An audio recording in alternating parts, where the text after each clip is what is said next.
Alright, hi everyone, Phil here. This is my lifestyle video recording. And for this video, I'm in the process of learning Prisma. Although you see me, if you are following on my Next.js tutorial, which is still ongoing, you'll notice in some of the episodes that I use Prisma. But still, there is a lot that I don't know about Prisma, and that's the reason why I am reading this documentation here. So bear with me. So let's go. What is Prisma? Prisma is an open source next generation ORM. It consists of the following parts: Prisma client, auto-generated and type-safe query builder for Node.js and TypeScript. Node.js and TypeScript. Next generation ORM. Object relation model. Define ORM. Prisma migration system. Prisma Studio. GUI to view and edit data in your database. Prisma Studio is only part of Prisma ORM that is not open source. You can run Prisma Studio locally. Or TypeScript backend application, including serverless application and microservices. This can be REST API, GraphQL API, gRPC, or anything else API, or anything else that needs database. How does Prisma ORM work? The Prisma schema, every project that uses the tool from Prisma ORM toolkit start with Prisma schema. Prisma schema, new tab. But let's dive in here. Object relational mapping. I thought object relation model. Sorry, my mistake.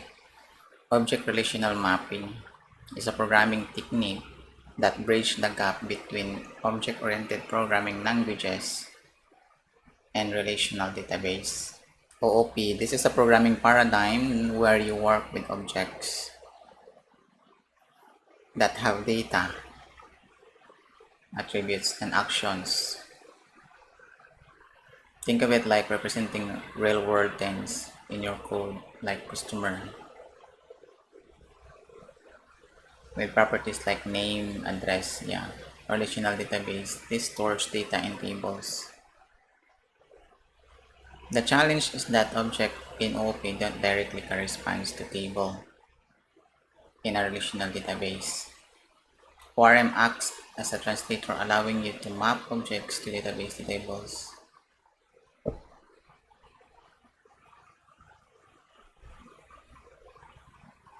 Map objects to database table. An ORM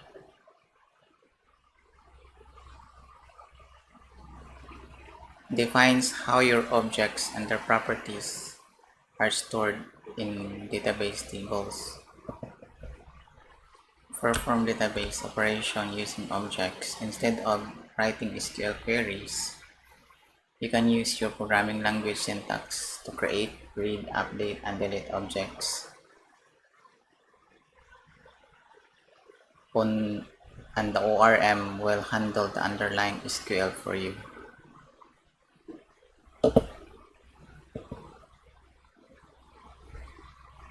Is the object represent a table or an object represent a table row? Is the object in ORM represent? Let's make it much bigger, advanced. Okay, an ORM. In ORM, object typically represents a table row. Okay, so if you have users table and then you have 1 million rows, then you have 1 million objects, user objects. Here's why. Table as blueprints. A database table can be seen as a blueprint or a template. It defines the structure of the data you want to store, including columns. Yeah, it defines the data you want, including the columns and their data types.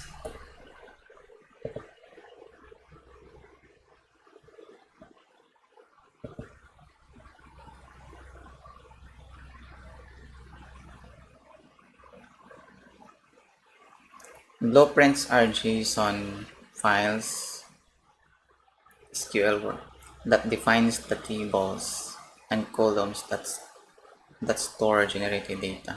Blueprints. You can use existing table in your schema, import valid blueprints, or create a blueprint from scratch using Blueprint Designer. When we say database table, it defines the structure you want to store. Rows as an instance. Each row in the table represents a specific instance of that blueprint. Okay, I think I get it now. Select this, a blueprint. The blueprint contains ID, title, content, publish, author ID. That's the blueprint as discussed here. That defines table and columns that store generated data. Each row in the table represents specific instance of that blueprint. It contains the actual data for a single entity. Solve a row on a table represents attribute. Think of like this, table, customer. Row, a specific customer with their name, address, yeah. When you use an ORM, you often define a class in your programming language that corresponds to a table. Each object created from that class then represent a single row in the table.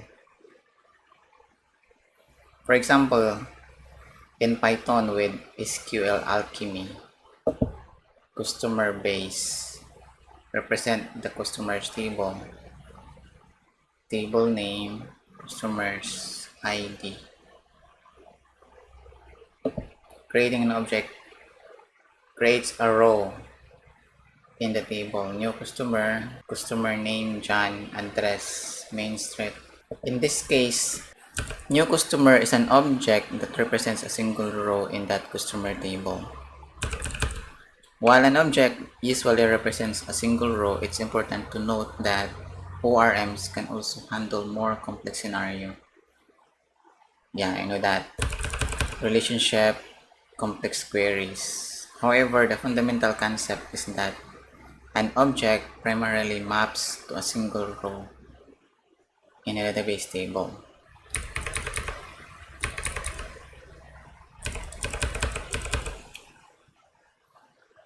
Prisma. Okay, back here in Prisma. Every project that I think I read this earlier, Prisma schema starts with Prisma schema. I think it's the same on Laravel as well. You need to define migration. The Prisma schema allows the developer to define their application models. And this object that represent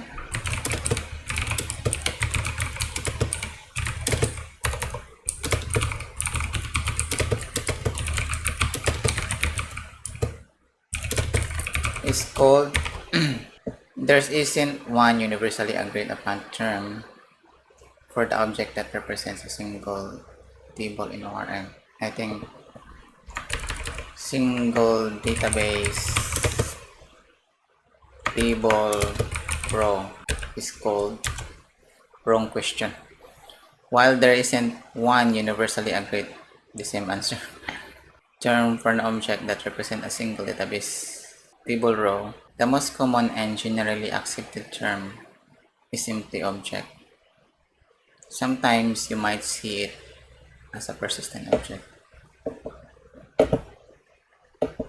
They are not called model.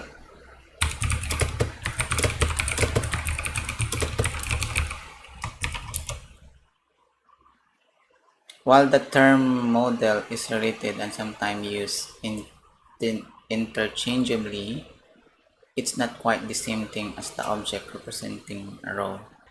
Model, in the context of ORM and software architecture in general, a model is a more abstract concept. It represents the structure and behavior of the data. In many cases, your class definition, the customer class, serves as the model. It defines what attributes and customer has, name, address, etc., and potentially some methods related to a customer behavior. It's the blueprint. So things to remember here. Model is an abstract concept. It represents structure.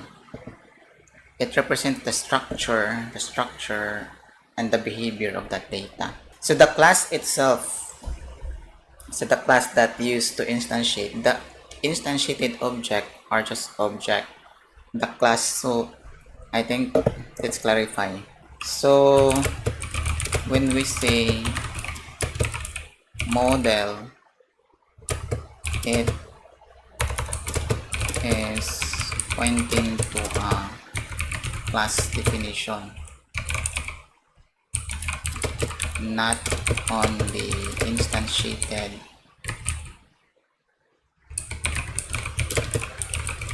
object from that class. Object. The object is a concrete instance of the model. Okay. So my question here was answered in the second bullet point. It's a specific customer with actual values for their name, address, etc. It's a row in a table, a specific data point. So the customer class is often considered the model, okay, I think, for the part of the model, while a customer object represents a specific row in the database. It's common to hear things like the customer model, referring to the class and its associated logic. But when you're working with data, you're working with objects, instance of that model, each representing a row. Think of it like this. Model are the recipe for a cake. Object, a specific cake you bake using that recipe. The recipe model defines what a cake is, but the cake object is the actual thing you eat. Okay. Therefore, while related, model refers to the structure, the class, and the object refers to a specific instance of that structure, a row in the table. The object is an instance of the model and it represents a row. Okay, so don't need to ask. So Prisma schema allows developers to define their application models. But why here is it is called model?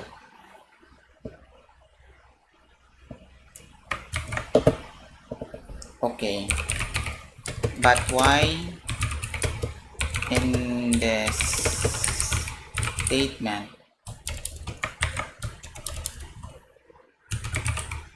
I see. The class is the blueprint and then this is the blueprint. I think that will be the answer. Schema is called a model. You're right to pick up that. The terminology that can be a bit confusing and the way model is used in the context of Prisma and some other ORMs is slightly different than the strict object represent a row definition we've been discussing. General ORM. As we've discussed, in many ORM contexts, model often refers to a class definition. Yeah, in the case of Laravel, that maps to a database table. An object is an instance of that model. But actually, yeah, it's Prisma schema model In Prisma, the term model in the schema definition refers to something a bit broader. It's still a definition of the structure of data, yeah, but it's defined in Prisma owns data modeling language, not directly as a class in programming language. It's an intermediary layer. Here's how it works in Prisma. Prisma schema, you define your data structures in the Prisma schema. This schema acts as a blueprint. Prisma client. Prisma then uses this schema to generate a client library for your programming language. Client library.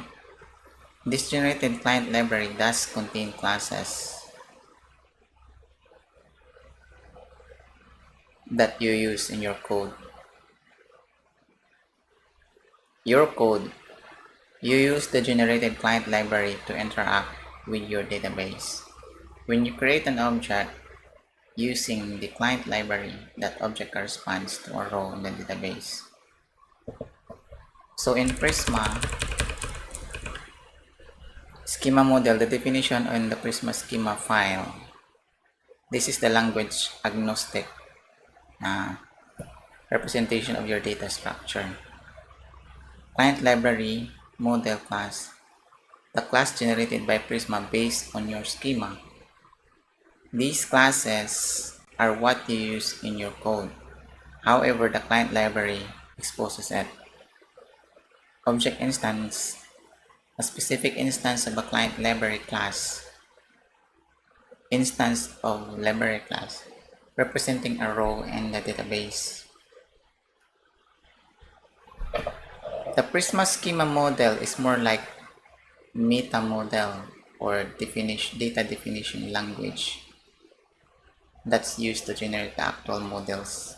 It's a subtle but important distinction. Prisma uses model in the schema to define a structure, but then your code interacts with generated classes, which also might be called models in the client library documentation. Okay, that's clear. An intuitive data modeling language. It also contains connection to a database and defines a generator.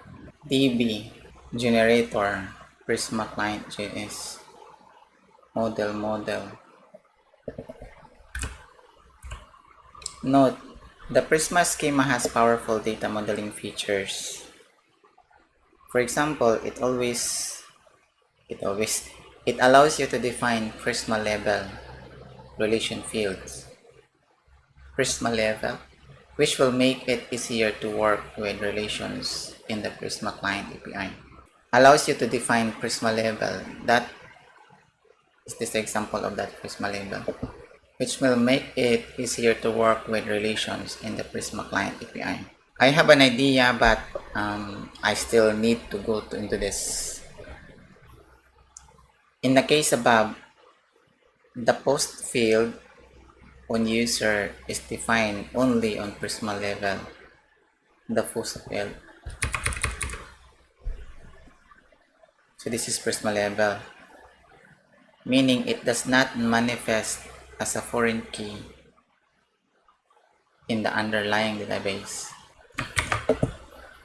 Explain this. Traditional foreign key. In a relational database, a foreign key is a column. In one table that refers to the primary key of another table. Okay. It's how you enforce referential integrity and establish relationship. Okay, so you have a column, dedicated column that represents another table, refers to the primary key of another table. For example, a post table might have a user ID column that's a foreign key referencing the ID primary key of the user's table. This tells the database that each post belongs to a specific user. Mm. Prisma level relation. Prisma allows you to define relationship in your schema that are not directly represented as foreign keys in the database itself. This is what mean by Prisma level. Does that mean you don't have to define a column in the database table? Benefits. Simplified API. When you use Prisma Client, the generated code, working with these Prisma level relations become much easier. You can directly access user posts without having to manually join tables or deal with foreign keys in your code. Prisma handle it behind the scenes. Flexibility. You might have a situation where you don't want or need to enforce foreign key constraints at the database level. Prisma level relation gives you the convenience of relational access without the database level enforcement. This can be useful for things like eventual consistency or situation where your data structure isn't perfectly normalized. Performance potentially. In some cases, avoiding database level foreign key checks can improve performance, especially for certain types of operation. How it works. Even though there's no foreign key in the database, Prisma still needs to know how to connect your data. It likely uses other mechanisms such as indexes or other data structures to efficiently retrieve related data when you use user post syntax. Prisma Client Library is doing the work to fetch the related post based on the relationship defined in the schema. Imagine your Prisma schema looks something like this. Model user ID name post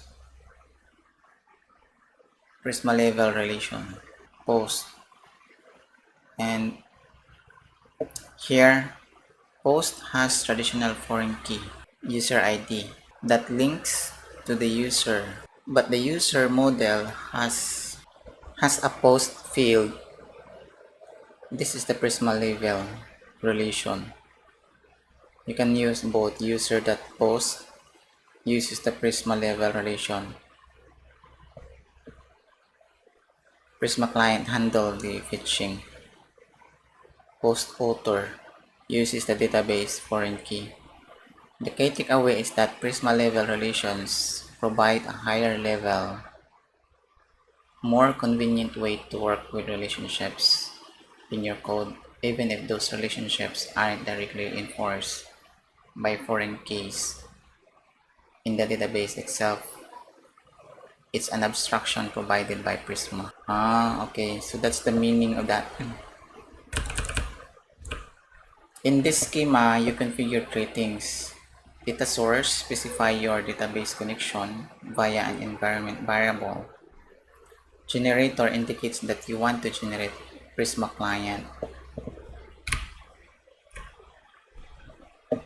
So this code generates Prisma client.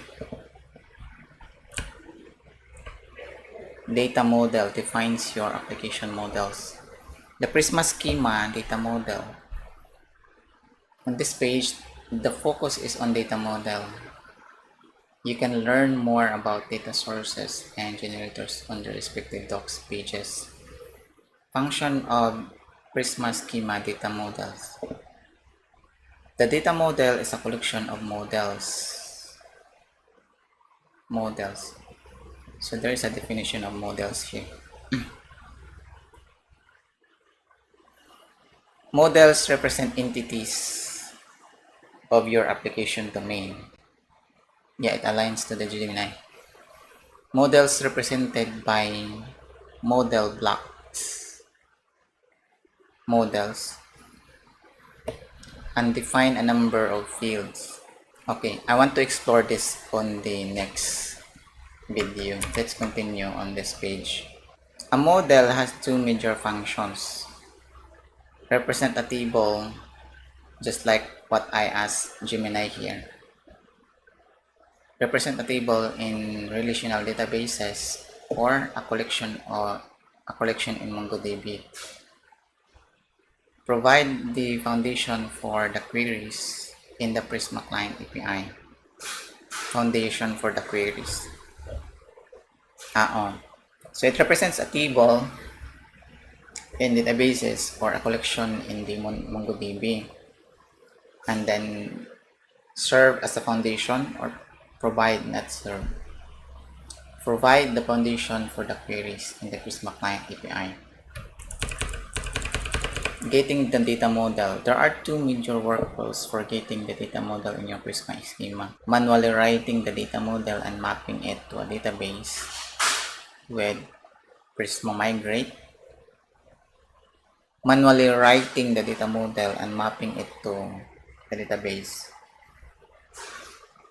So that means you have a model defined in your, similar to above, just like this one.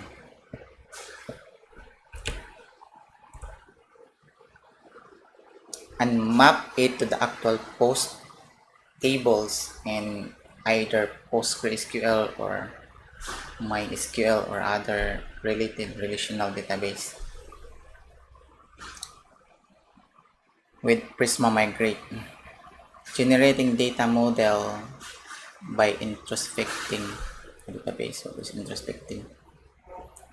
Once the model is defined, you can generate Prisma client, which will expose crude and more queries. Crude and more queries for the defined models. If you're using TypeScript, you'll get a full type safety for all queries, even when only retrieving the subsets of the model's field. Accessing your database with Prisma Client.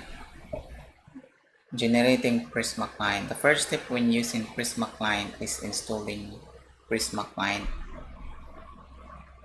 npm package, which I did in my Next.js code tutorial. npm install Prisma Client. Installing the Prisma Client package invokes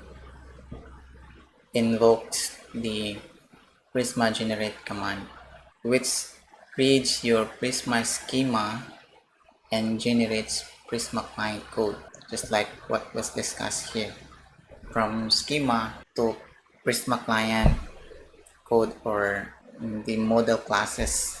The code is generated into node module.prisma client folder by default. After you change your data model, you'll need to manually regenerate Prisma Client to ensure the code inside node modules Prisma Client gets updated. Let's look at here. Let's close this terminal and zoom in my VS Code.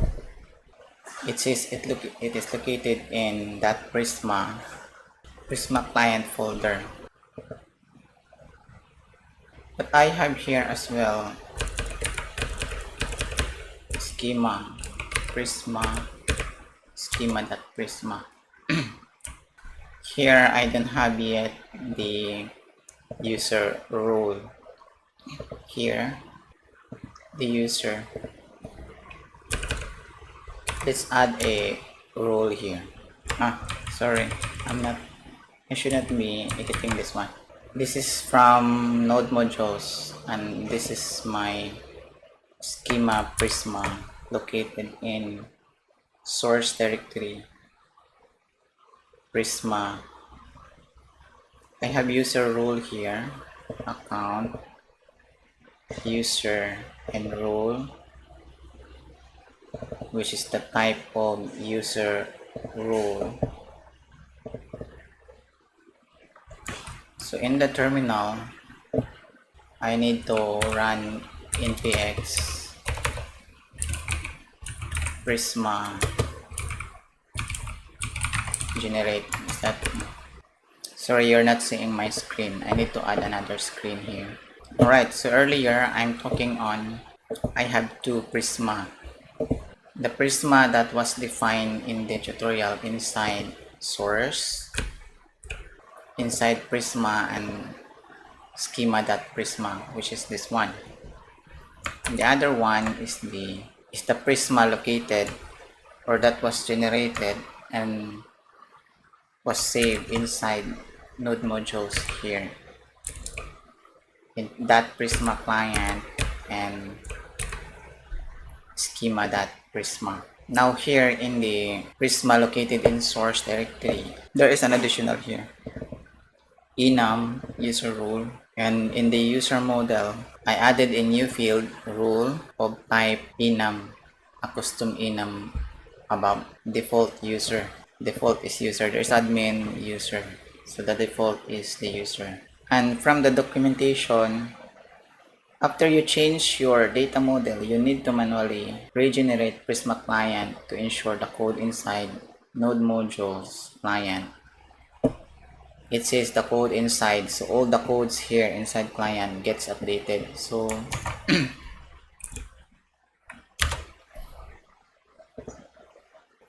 that means everything in this client directory is generated based on what was defined here, if I'm correct with my understanding. And now from the documentation, need to run Prisma generate to regenerate Prisma client. So let's do that. Open the terminal and no npx, just Prisma generate. Command not found. Maybe npx. Could not find Prisma schema. That is because the schema is inside the source directory, so we need to go inside the source directory and rerun the same command. There you go, generated client located in. Now back here in node module Prisma client, we can now see this index.ts account. So yeah, here is the model user enums. Okay, so back on reading. Using Prisma client to send queries to your database. Once Prisma client has been generated, you can import it in your code and send queries to your database. This is what the setup codes look like. Import Prisma client from Prisma client and then define a variable, constant variable, using Prisma client. Actually, here in the code, we have these schemas here. Leave. So in our leave.dv.ts,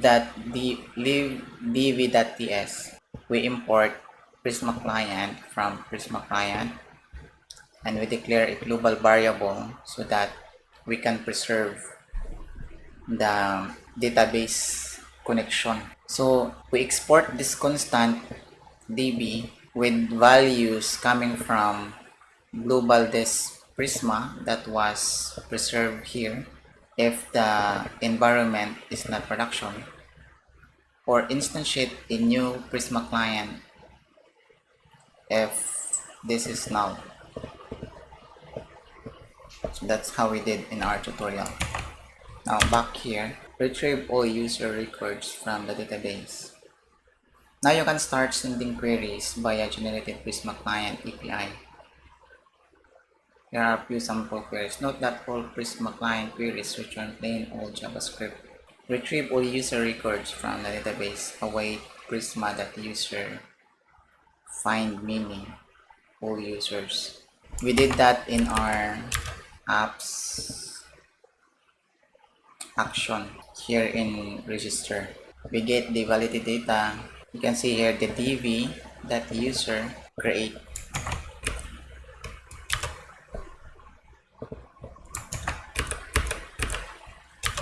This is very similar to what was did here. Prisma, in our case the DB, but it's the same. Include all post relation, find meaning, where, data. So that's the example of update, create. As I show you from my code, I'm using create. So this is likely that. Usage with TypeScript. Note that when using TypeScript, the result of this query will be statically typed so that you can't accidentally access a property that doesn't exist. And any typos are caught at a compile, not in the runtime. Learn more about leveraging Prisma clients generated types on the advanced usage of generated types. Typical Prisma ORM workflows.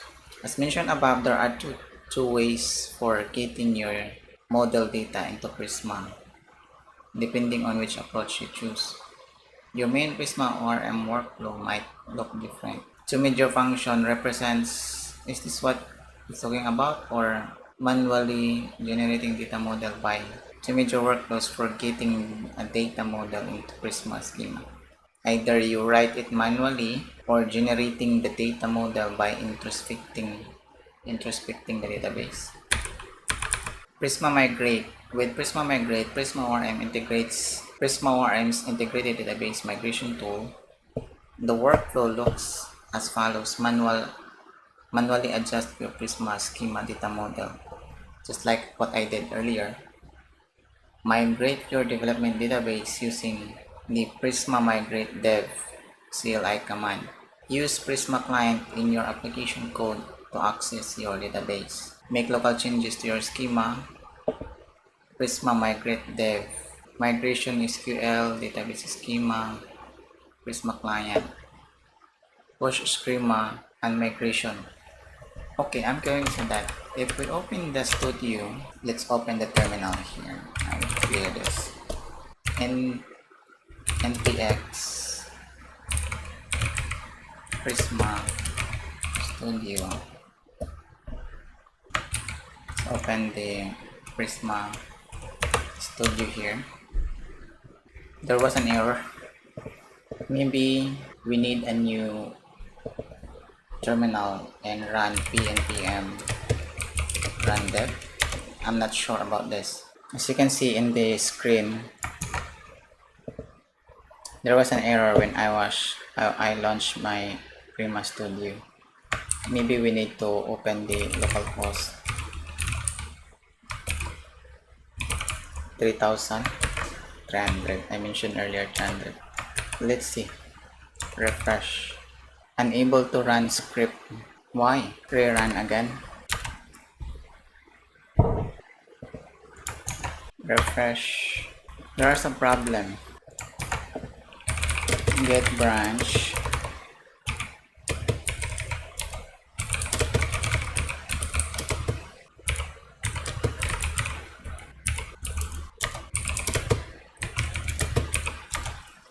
Get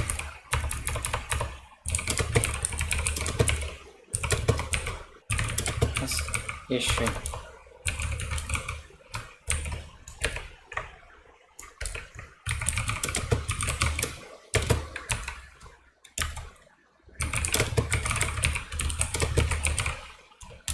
Now let's run again. Wrong. We need to run npx Prisma generate, then run studio. Now let's get back to the browser. So there's an error with my implementation. Anyway, continue reading. To learn more about the Prisma Migrate workflow, see deploying database changes with Prisma Migrate, developing with Prisma Migrate, SQL migration and introspection. If for some reason you cannot do and do not want to use Prisma Migrate, you can still use introspection to update your Prisma schema from your database schema. The typical workflow when using SQL migration and introspection is slightly different.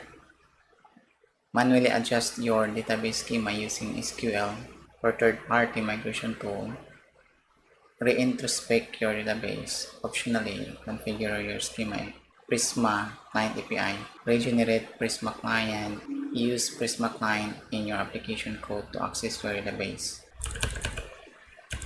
Updates Prisma DB pool. And then why Prisma ORM. So that's the end of this page reading. See you in the next video.